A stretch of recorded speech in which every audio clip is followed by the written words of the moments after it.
ही जे दोन महिलांचा मर्डर आणि एक महिलांचा अटेम्प्ट टू मर्डर या तिन्ही एकच आरोपीनं केला होता. या आरोपींचं नाव आहे अनिल गोविंद सदानशिव.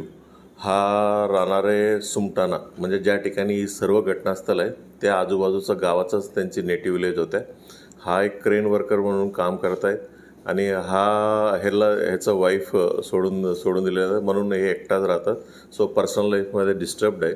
आणि ह्यांनी तिन्ही महिलांना असं जवळपासच ओळख झालेल्या महिलांना असा त्यांचा सेक्शुअल फ्लेवर्स असतील किंवा त्यांना पैशासाठी त्यांना मर्डर केलेलं आहे असं निष्पन्न झालेलं आहे. जो सर्वात पहिला मे महिन्यामध्ये एक सुरतचा राहणारे एक महिला आहे वैजयंतीबेन भगवान भोई. ही जे सुरतचा राहणाऱ्या महिलांना सर्वात पहिलं ह्यांना अंदाजे 7 किंवा 8 मेच्या दिवशी त्यांनी मर्डर केलेलं आहे. ही महिला सुरतचा रहिवासी आहे, बट म्हणजे इथंच त्यांनी माहेर इथं परोला जळगावमध्ये असल्यामुळे इथं आल्या होती.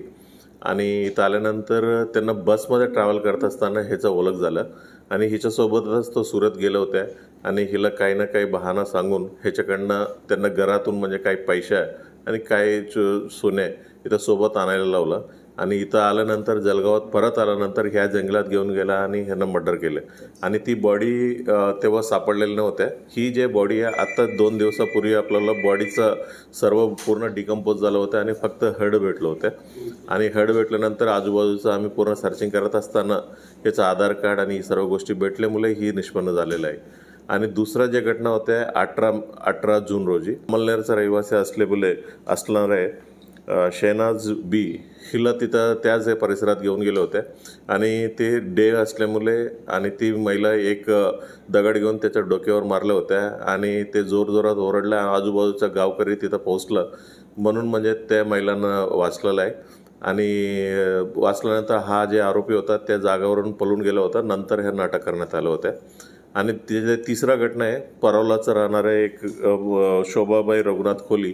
हिला अंदाजे 24 जून रोजी तिथं त्याच स्पॉटवर घेऊन गेलं होत्या आणि हिला तिथं मर्डर केलं होत्या. आणि तिच्या अंगावर असलेल्या 4 ग्राम सोना देखील त्यांनी चोरी केलं होत्या. मग त्या गुन्ह्यामध्ये त्यांचं सोन्याचं रिकव्हरी देखील झालं होतं. म्हटलं ही आरोपीने 2 महिलांना ते सुमटाणा जानवे जंगलात परिसरामध्ये 2 महिलांना मर्डर केलं आणि 1 महिलांना अटेम्प्ट टू मर्डर केलं. आणि ही सर्व गुन्ह्यामध्ये त्यांना अटक करण्यात आलेलं आहे. आता 1 महिलांना ते परिसरात काम करत असताना 1 महिलांचा परिचय झालेला आहे. एक अमळनेरमध्ये फिरत असताना 1 महिलांचा परिचय झाला.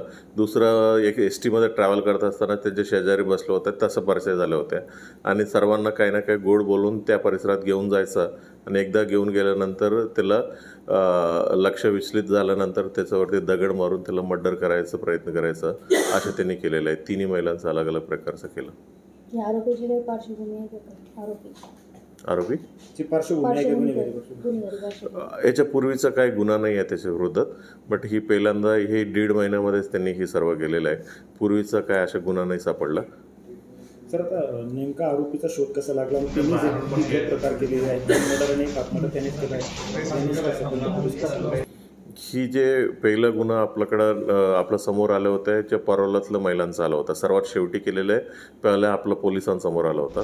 सो पहिलं समोर आल्यानंतर त्याचं जे टेक्निकल ॲनालिसिस आहे म्हणजे ही महिला कोणासोबत संपर्कात होती आणि आजूबाजूच्या लोकांचा आम्ही इंट्रोगेट केला, इन्व्हेस्टिगेट केलं, तेव्हा ह्याचं नाव समोर आलं होतं. तेव्हा ह्यांना आम्ही अरेस्ट केलं होतं. नंतर जे अमळनेरचं जे अटेम्प्ट टू मर्डर झालं होतं ही नंतर आम्हाला समोर आलं होतं. आणि शेवटी जे मेमध्ये सर्वात पहिला केलं होतं त्याचं हेड भेटल्यामुळे आम्ही आजूबाजूचं सर्चिंग केलं, त्याचं आधार कार्ड भेटल्यामुळे आणि जे घटनास्थळ आधीचं घटनास्थळचं जवळ असल्यामुळे आमचा डाऊट आला.